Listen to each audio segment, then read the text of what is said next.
नमस्कार दोस्तों, कैसे हो आप सब। आशा करती हूँ आप लोग ठीक होंगे। तो आज सुनाएंगे आप सभी को सुहाग गीत, बहुत ही प्यारा चोर और घर मालकिन का नोक झोंक गीत है। सुहाग गीत सुनिएगा और बताइएगा कैसा लगा। चोर और घर मालकिन का शादी पड़ी रहती है, तो चोर आता है और चोरी करने के नेत से आता है और घर मालकिन उसको क्या क्या जवाब देती है सुनिएगा। सुनिएगा और बताइएगा कैसा लगा। फुल वॉच करके सुनना, शुरू में सुनेंगे तो आखिरी तक खुद ही फुल वॉच करेंगे, आप सुनेंगे। तो चलिए सुनाते हैं ये प्यारा सा चोर और मालकिन का नोक झोंक सुहाग गीत। सोने कई कांगनवा पहिरी सुतली वो सारावा, यारे सोने कई कांगनवा पहिरी सुतली वो सारावा, अरे चोरावा ता झांकी झुकी लावई रे लाला नावा, यारे चोरावा ता झांकी झुकी लावई रे लाला नावा, यारे सोने कई कांगनवा पहिरी सुतली वो सारावा, यारे सोने कई कांगनवा पहिरी सुतली वो सारावा, यारे चोरावा ता झांकी झुकी लावई रे लाला नावा, यारे चोरावा ता झांकी झुकी लावई रे लाला नावा, अरे का तू ही चोरावा तो झांकी झुकी लाया, यारे का तू ही चोरावा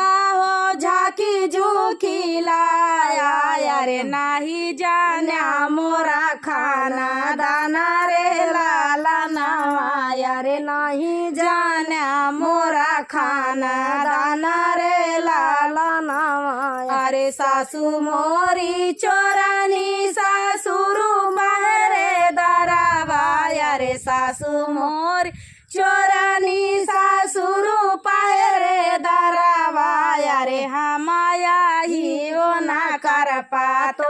रे लाला नावा, यारे हमाया ही ओ ना कर पातो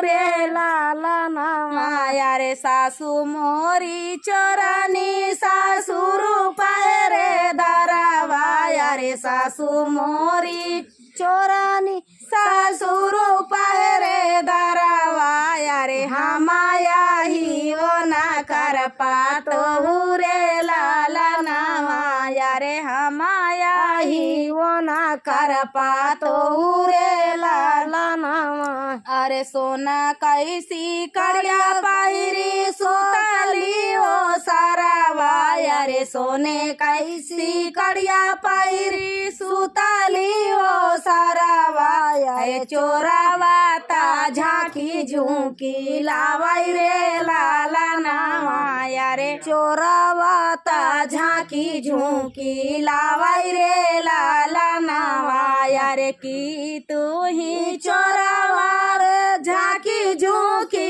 लाया, यारे की तू ही चोरावा झांकी झुकी लाया, यारे ना तू चोरावा हो झांकी झुकी लाया, यारे ना तू चोरावा हो झांकी झुकी लाया, यारे नाही जान्या घरा परिवार रे लाला नावा, यारे नाही जान्या घरा परिवार रे लाला नावा, अरे जेठानी ता मोरी चोरवा जाना में लौटेरी, अरे जेठानी ता मोरे चोरवा जाना में लूटेरी, अरे जेठावा ता चोरे कारा दारा रे लाला नावा, अरे जेठाऊ चोरे कैसारा दारा रे लाला नावा,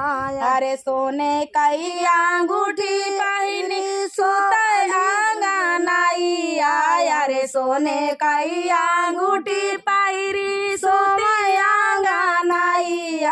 अरे चोरावा ता झांकी झुकी लावाई रे लाला नावा रे चोरावता झांकी झुकी लावाई रे लाला नावा रे का तू चोरावा हो झांकी झुकी लाया रे का तू ही चोरावा हो झांकी झुकी लाया रे नाही जाना घर खाना दाना रे लाला नावा रे नाही जाना मोरा खाना दाना रे लाला नावा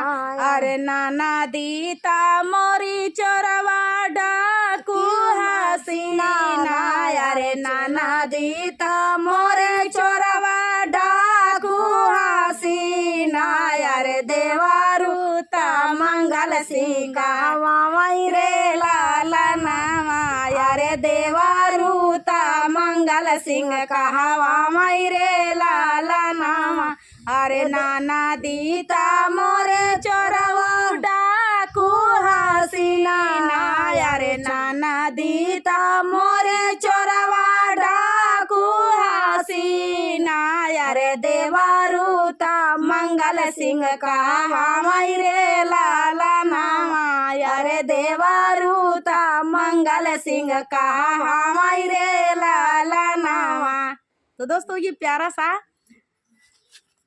चोर और घर मालकिन का नोक झोंक गीत आप सभी को कैसा लगा कमेंट में बताना दोस्तों। बहुत ही प्यारा गीत था। फुल वॉच करने के लिए धन्यवाद दोस्तों। मिलते हैं नेक्स्ट वीडियो में, तब तक के लिए